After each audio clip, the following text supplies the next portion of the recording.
What's up, guys? Big Natural Stoney Keeley back here for another SoBros Hot Minute right here on the SoBros Network. I'm sitting here today thinking about Nashville's great run of local advertisers, all right? You start with the goat of all goats, Bart Durham, right? I think Bart Durham is actually Count Dracula.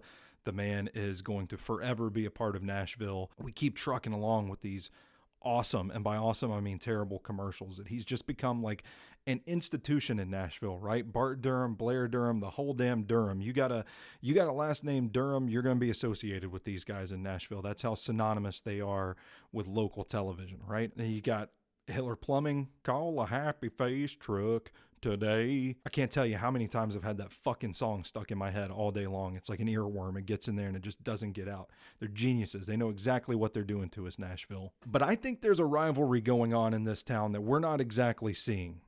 And we need to be more aware of, because I feel like the citizens of Nashville are being manipulated big time here. This is the type of investigative thinking that you come to SoBros Network for. That's what we're out here doing, people. We're doing the real journalism in the streets, posing the real important questions. I think that Gary Ashton and Mark Spain are fighting over every fucking billboard in this city. And we know Gary Ashton, especially if you're a sports fan and you listen to sports talk in this town. I'm pretty sure Gary Ashton has at least a bit of a stake in A to Z Sports. If not that, I think it's at least safe to assume that he owns the soul of Buck Rising.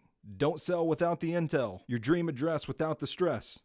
That's Gary Ashton. Gary Ashton runs a block. And we know Mark Spain, Mr. Guaranteed Offer himself.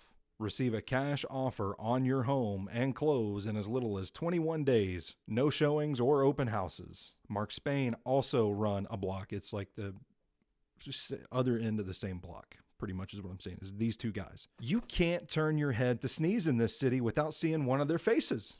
They're everywhere. Every billboard in town. Where does it stop, folks? Where does it stop? Are we going to start replacing stop signs with Gary Ashton's face? We're going to open up Mark Spain's big-ass honky fucking steakhouse. We're going to rename the Ryman the Ashton. How about the Bridge Spain Arena? You know, why don't we put nude statues of Gary Ashton and Mark Spain's bodies in front of the bars on Demumbrian while we're at it? They're fucking with us, and we got to stop them. Or else every square inch of this city is going to be selling real estate. That's where we're at here. I know competition gets tough in business. I get that. But this just seems personal. This just seems excessive. They got to work this stuff out so we can get our billboards back, all right? Put more Nashville Zoo billboards up. I want to see the animals.